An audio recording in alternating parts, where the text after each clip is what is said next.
Twisted Sister's hit song, We're Not Gonna Take It, not only incurred the wrath of Washington politicians and the Parents Music Resource Center, but the band's own producer. In today's video, let's talk about the history behind the song.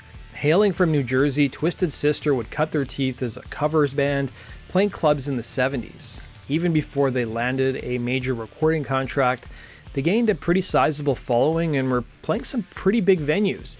But despite this, it took the band nearly a decade to finally sign their first major recording contract with Atlantic Records. Their first major release for the label, You Can't Stop Rock and Roll, did have some success in America, charting at number 130 on the charts, going gold.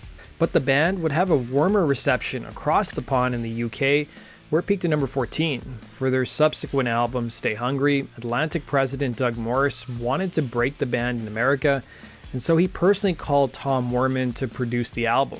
Werman's resume up until this point included Motley Crue, Ted Nugent, and Cheap Trick. The effort would pay off as Stay Hungry would be the biggest album of Twisted Sister's career, producing two massive hits in We're Not Gonna Take It and I Wanna Rock.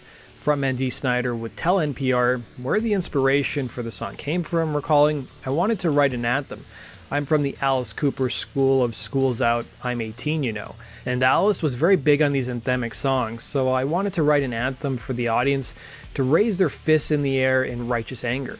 It wasn't just Alice Cooper who influenced the song, but in the book Nothing But a Good Time, Dee and his bandmates also cited Quiet Riot as being responsible for their success in two ways. One was for allowing hard rock to have a resurgence in the 80s, thanks to Quiet Riot's album Metal Health, which topped the album charts, making them the first metal band to achieve such a feat.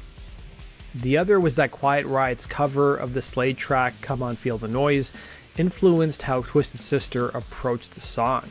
Dee would recall, "Let's steal the structure, drum, chorus, song kicks in. Audience participation was always paramount to me."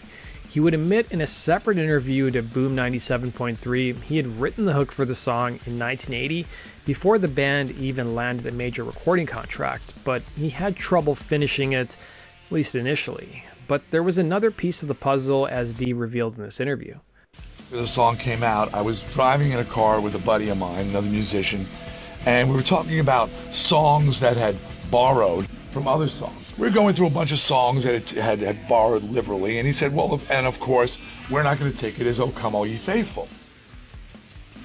And I turned and I said, what?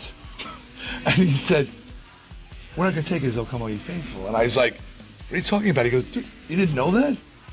We're not gonna take it, oh come all ye faithful.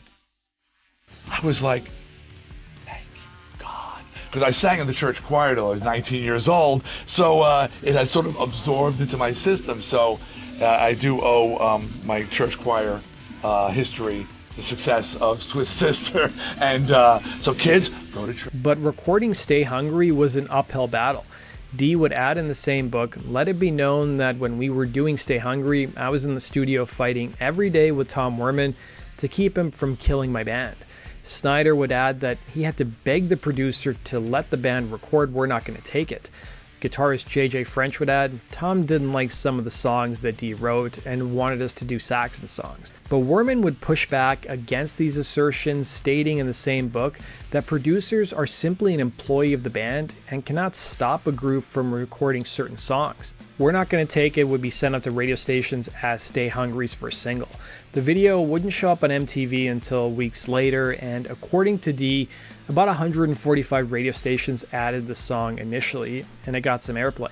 But the video on MTV really put it over the top. The single would peak at number 20 on the Hot 100 chart and be certified gold. Meanwhile, Stay Hungry would go triple platinum.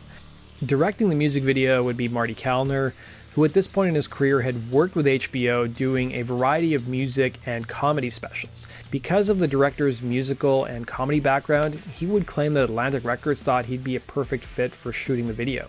He would tell the book I Want My MTV, "We're Not Gonna Take It" is based on the rebellious nature of Roadrunner cartoons.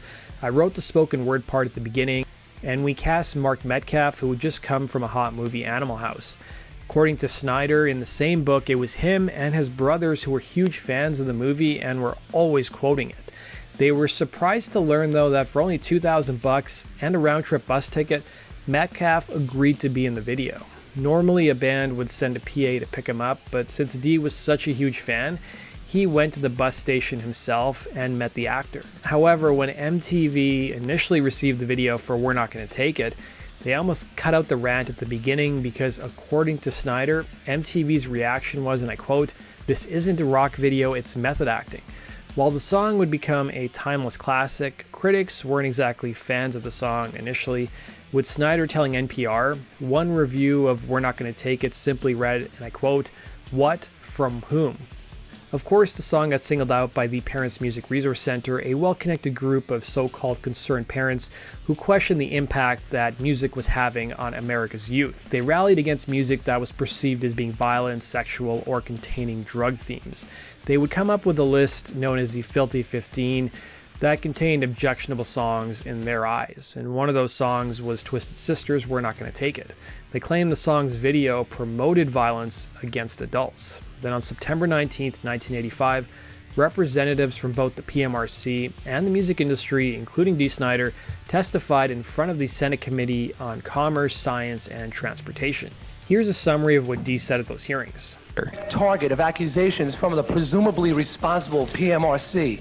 I would like to use this occasion to speak on a more personal note and show just how unfair the whole concept of lyrical interpretation and judgment can be, and how many times this can amount to little more than character assassination. And I am just tearing apart everything that they've accused me of, disproving beyond a shadow of a doubt that everything they've accused me of has been wrong, false, and they are scrambling.